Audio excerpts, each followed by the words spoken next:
What's going on, guys? Welcome to another episode review for Attack on Titan, the final season. This is episode 21, and with me, as always, I have Bluespade. Well, I mean, the show continues to blow our minds with everything they keep showing us. Like, Every Sunday now, it's just been one thing after another, one plot twist, one gigantic revelation that kind of, it feels like, changes the entire series, basically, or the whole series as we know it. Last week, it was basically Eren was the mastermind behind what his father did, and maybe even other things that may have happened in the past. And in this episode, it's what happened, how the first Titan was created, and just the beginning of the rumbling itself, of course. Yeah. Well, the episode starts off with them immediately coming out of Grisha's memories, and Eren pretty much reveals that he knew all of this was going to happen. We should mention too, we actually do get the fight. To see the fight between Grisha and Frida, which actually didn't see in the last episode. They actually cut that out. So yeah, that was kind of interesting. And we get to see Grisha killing all the children, which I thought was also very interesting because we just see the aftermath of it in the last episode, but here we actually see what he did. He could have just walked away, after consuming Frida, but he just immediately just slaughters all the children in the cave. So yeah, I don't know if this has anything to do with with Eren manipulating him even further, or if this Grisha just trying to get rid of any potential witnesses, but the damage is already done up to that point, and of course it cuts back to Grisha talking to Zeke like he did in the last episode, and then of course they immediately come out of Grisha's memories, and then Eren pretty much reveals that he knew everything up to this point was going to happen. He found out when he ended up kissing Historia's hand back at the end of season 3. And of course that's when because he made contact with her, he saw the memories of everything that was going to happen up to this point, including him getting into Grisha's memories and then manipulating him to slaughter Frida and the other children. Yeah, I mean, it really does explain the reaction that he had at that time, too, after he kissed Astoria's hand. Yeah. Why his face looked like that.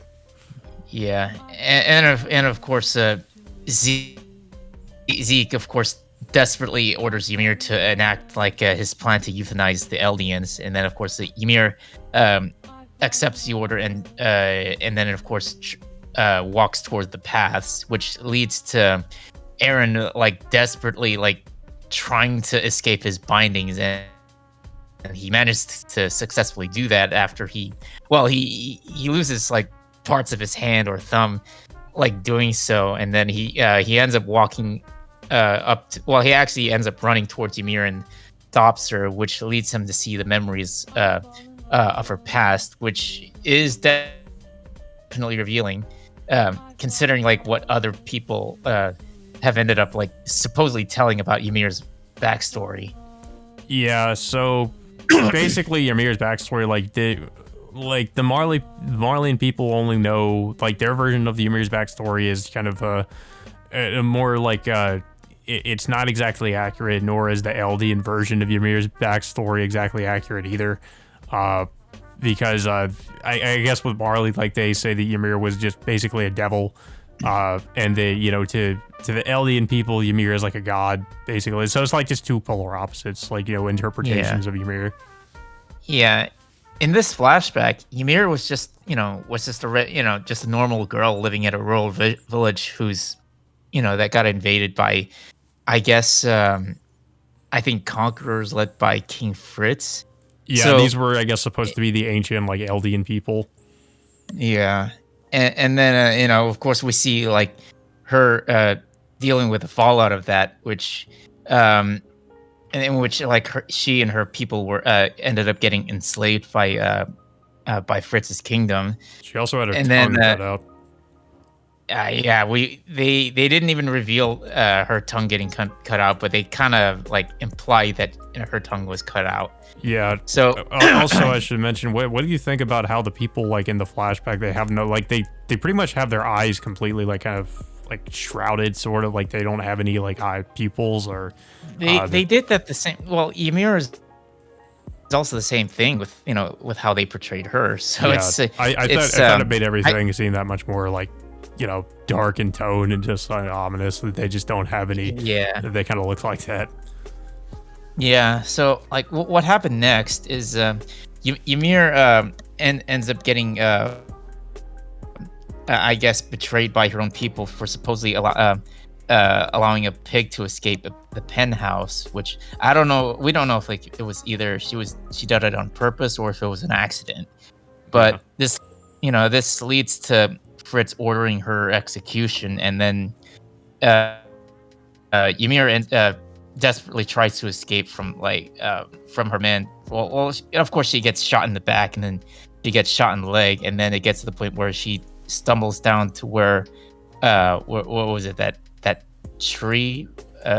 It's like a gigantic tree. Like she stumbles across this gigantic tree and goes inside the tree, and then she ends up just falling down inside of the tree, and eventually she falls into water. And this is when we get like one of the crazier reveals. Like we basically get revealed that there is like this just worm-like creature that's kind of living inside this tree, and like Ymir's pretty much drowning. The worm comes into contact with Ymir, and this is where we kind of see the first ever, I guess, Titan transformation. And Ymir ends up transforming into like what it technically is the founding Titan. So this, yeah. So she and then this leads to Fritz using Ymir's founding Titan to destroy the Marleyan armies and pretty much expand the kingdom of Eldia.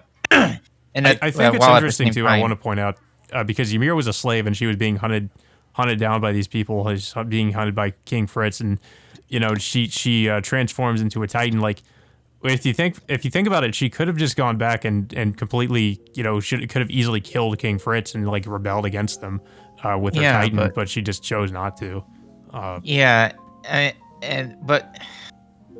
then like what's even worse is like Fritz ends up using Ymir as like some kind of concubine or like his or forced Ymir to be his bride, and then ends up having like 3 daughters with her.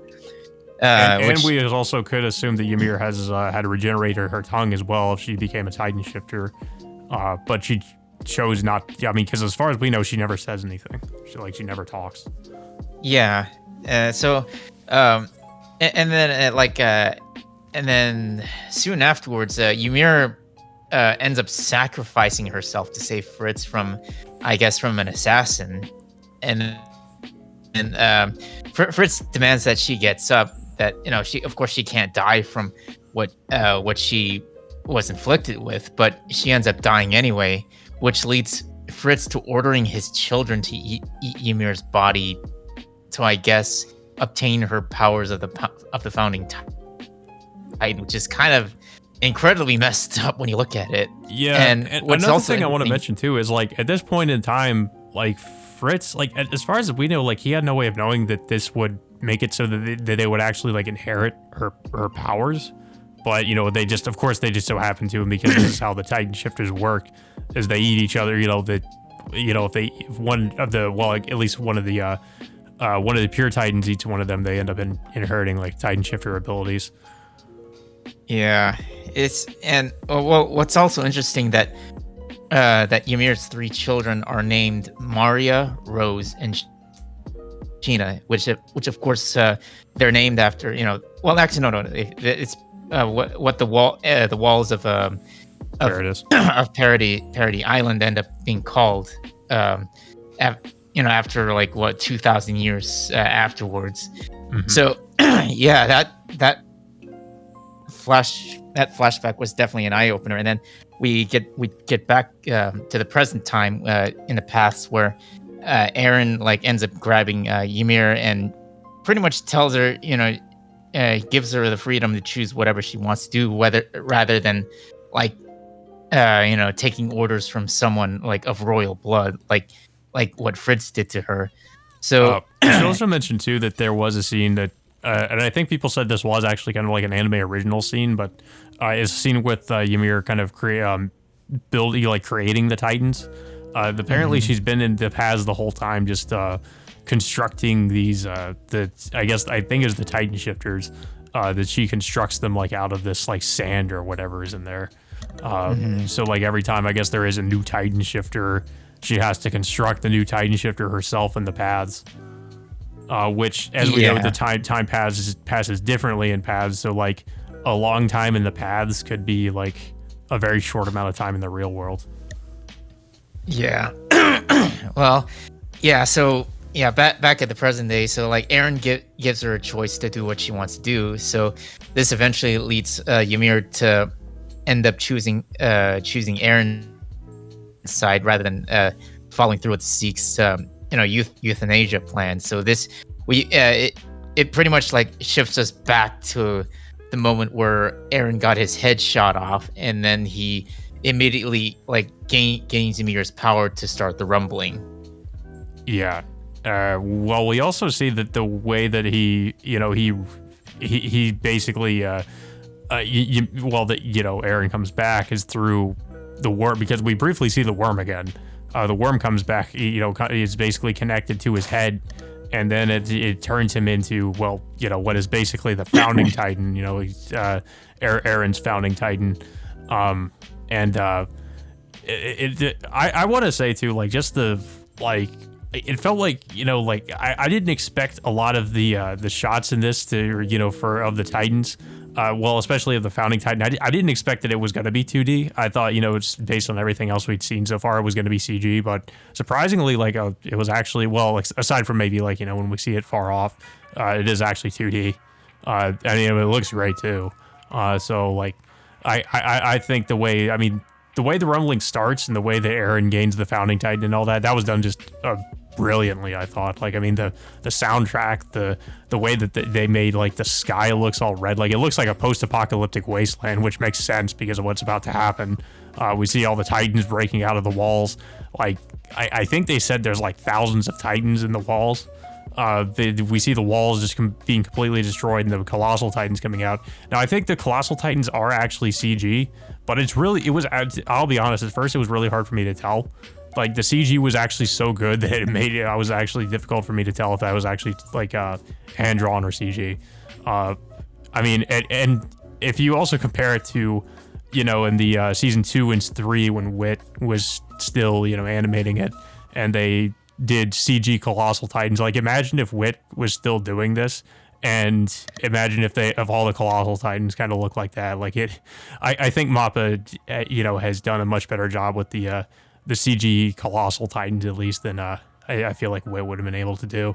But that's just, of course, speculation if they actually did handle this season, which apparently according to Wit, one of the reasons they didn't is because it was, quote, too ambitious. So they handed it over to Mappa. I think Mappa is really doing a good job trying to faithfully adapt. I guess you could say the final parts of the show. Mm-hmm. Yeah. But yeah, it looked incredible. And also it was funny because they didn't do the whole the episode break until the 19-minute mark because of how much stuff was happening. So I thought that was kind of funny. Of course. And we also see that Gabby is, of course, still kind of in the middle of all this. Reiner tries to save Gabby, and I guess we won't really see the outcome of that until the next episode. But Gabby's kind of, it looks like she's kind of screwed unless Reiner can swoop in to save her because she might get stomped.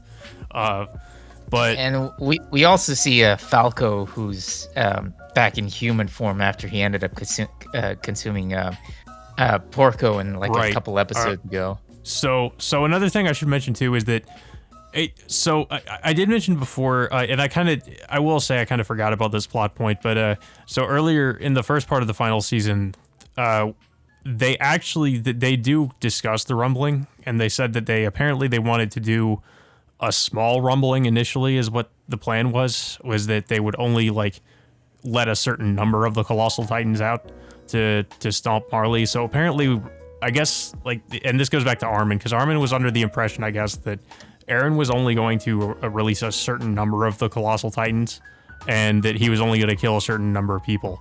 But Armin is of course surprised when he sees that that all the colossal titans are coming out of all the walls, and this is when he gets the idea that Eren might not exactly be only killing a certain amount of Marleyan people, I guess, and that he's planning to kill. He's gonna kill everyone. Like, yeah, well, and of course we don't really find that out until Eren decides to basically use his newfound founding titan power to call everybody into the paths, or all the subjects of Ymir, I guess, gather them all together into the paths, so he can announce basically to everybody that he's he's planning to destroy all of Marley, so that the people of Paradis can be free. Well, I don't think it's just Marley. I think he's intending destroy to the kill entire world, everyone. basically. Yeah. Yeah. Yeah. So it just leads to an eerie cliffhanger. Just wondering what else is gonna happen now that the rumbling started. So like you have to wonder like what Mikasa, Armin, and the others are gonna end up doing to try and stop this. Yeah, unfortunately, I know, but I'm not going to say anything about that. But yeah, so I thought this was, I said this about the last episode, but I thought this was probably I think this is the best one so far. I don't know. It seems like every week they just like, something crazy happens that I feel like I feel like that's the best one. I feel like Mappa's really elevating, like how the scene, how they portray each scene compared to like how the manga did. So it's like they made it like almost 10 times better the way you look at it. That's what people said about how they handled the whole like start of the rumbling as opposed to how it was handled in the manga. They thought Mappa actually did a little bit better. And I mean, like I think they did an amazing job. I think this, the way it looks, the way it was handled was great. But yeah, this was just an insane episode. Like I'm not really sure how next week's episode is going to top it, honestly. I don't. How many episodes are left? I think we're on. It almost feels like we're on episode 5 of part 2, which. Okay. So, yeah, we still have a little ways to go. We're I guess we're at almost the halfway point. But there were some people that were a little bit disappointed because they didn't necessarily like animate Eren's face at the end. But I think the way they did it was fine. Like it still got across the the whole like really ominous, like creepy vibe of like the way his face looked and what they did. Because I looked at the manga panel comparison, and I think they made it look. I like how they did in the anime. They made it look a little bit more, just a little bit more scary, especially with that weird like glitch effect they were doing. Mm-hmm. Yeah, it just like shows like how much of a threat they make Eren look in the show. And now that he started the rumbling, but yeah, I absolutely did enjoy the show, this episode in particular, and I'm curious to see like how they're gonna adapt, the rest of it. Like if they are gonna get to to the ending of the entire series. Well, a lot of people don't think they will because of the way the pacing has been, and so they don't think they're going to end it with this part, which I don't know. I guess it depends on how they handle it. So yeah, but yeah, I don't really have much else to say about this aside from just I think I thought the whole episode was incredible. Like just the of course the Ymir's backstory, and also just the start of the rumbling. Like I think really on it's hard for me to pick my favorite part. I would have to say like the start of the rumbling was, but also learning about Ymir's past was pretty interesting as well. Especially the thing with the worm. I think people are going to have a lot of questions about the worm. And I don't know if the manga really goes much into it. I'm hoping the anime maybe explains a little bit more about about the worm, but I also feel like it's kind of interesting that they leave it sort of a mystery about like I guess like what the worm is, like the what what it's doing. I think that would be more interesting, honestly. But I guess we'll see how they handle that too. If they decide to kind of add some more things for the anime, or if they just kind of stick more to the manga and they don't really go much into the worm, which apparently is called what was it Heterogenea or something. I think I got the name wrong, but it is based on an actual like microscopic organism, I guess. So that's where Isayama got inspiration for that. But yeah, I don't know if you have anything else to say about the episode. Well, it's just, it's an amazing episode. I'm definitely looking forward to the next episode after that. Depending on like how they're gonna how they're gonna handle like the potentially the ending, if at all they're gonna end it this season. But overall it's an impressive episode. I definitely enjoyed it. Yeah. So that all being said, until next Sunday, we will see you all next time.